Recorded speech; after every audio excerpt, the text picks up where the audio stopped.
Hello friends, welcome back to my channel. I'm Rekha, and in previous session I have discussed about class and objects. So today in this session I'm going to explain you about language basics, that is variables, operators, expressions. But in this session I'm going to discuss Java variables. What are variables? Types, naming rules, conventions, and basic data types, default values, Java keywords, literals.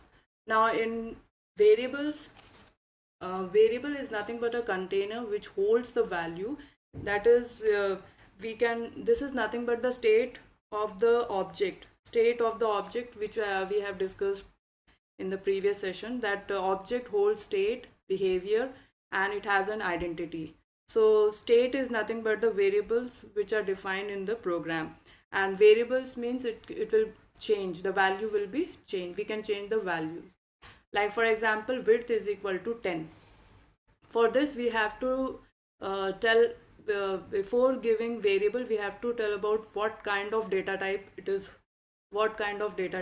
like int, float, that we'll see later. But for time being, you understand int width equal to 10. That is one example where width is the variable name and int is the data type and 10 is the literal.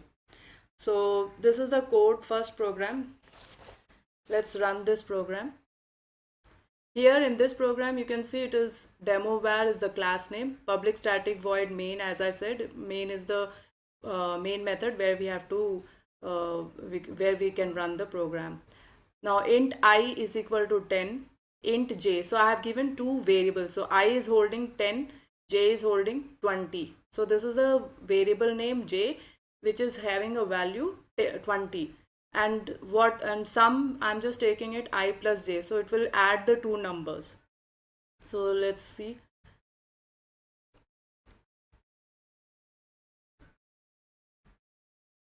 So as I said, Java C demo jar, see no error, that means the program is fine. And we have, when we want to run the program, we have to say Java space the program name, the class name. And when we run, see, you can see the sum is 30. Yes, so it is 20 plus 10. See, this is the program. So 20 plus 10, that means sum is again a variable which is holding the addition of the two numbers. So this is adding two numbers, and let's, one second. Yeah. Now next we will see types of variables: instance variables, class variables, and local variables. So there are three types. Now instance variable is nothing but the it's unique to each object. That means for object, so instance is nothing but the object, and for each object we will have the instance variable. That means variable will be holding different values for different objects. So it will not, though it is declared in the class, within the class scope, but it is unique for each object you create. So maybe by giving some examples you will understand. So for time being, you understand a variable declared inside the class but outside the body of the method, and it's not declared as static. That is very important. Now coming to static variable, which is also called as the second one, class variables. So it's a static variable shared with all objects. So with this example, it will be clear that there is a company, and in that company there is one CEO and many employees.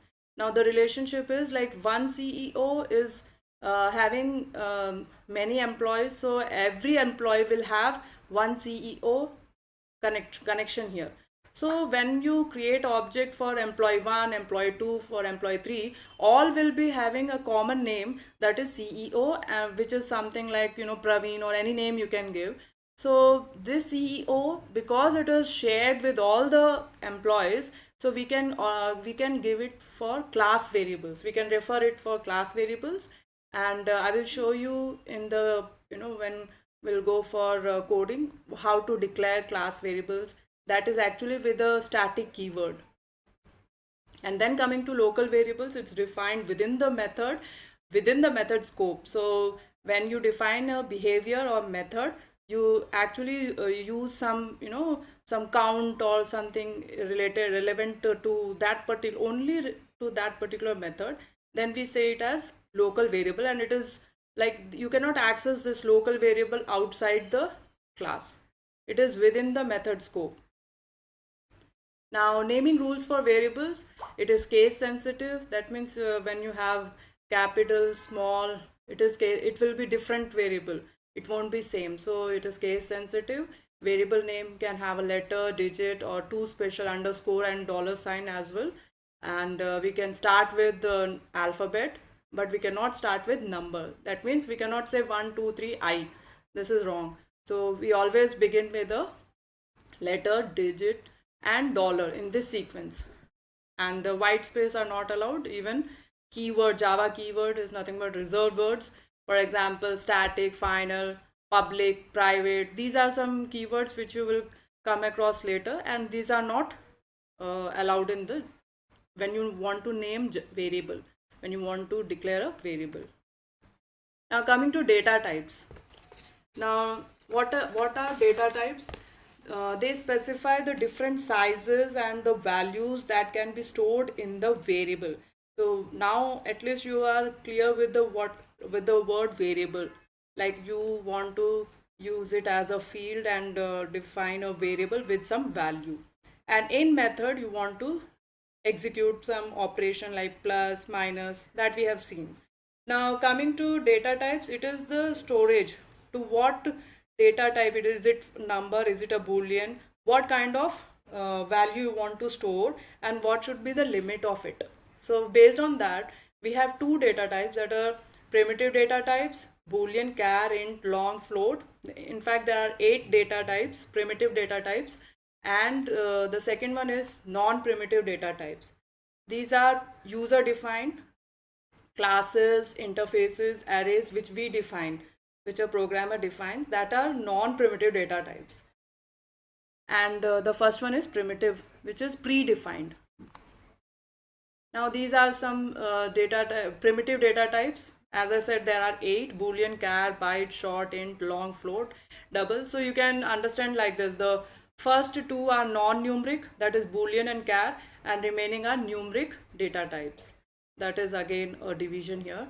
And you can see the second column states default values.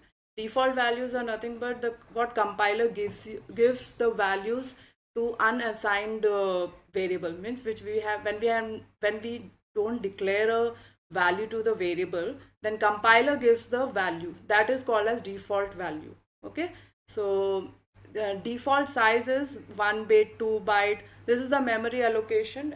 What is the maximum value it can maximum limit of the memory storage in the memory of these particular data types.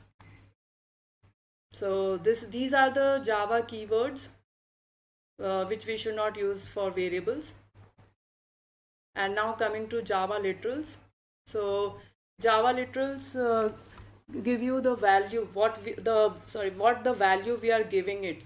So these are integer literals, floating point literals, character string literals, underscore, characters, and numeric literals. The last one is after Java 2 SE 7 version. After that it is actually added. So thank you for watching this. We will proceed with the practicals in the next session. Hope you understood now what I have discussed. Thank you.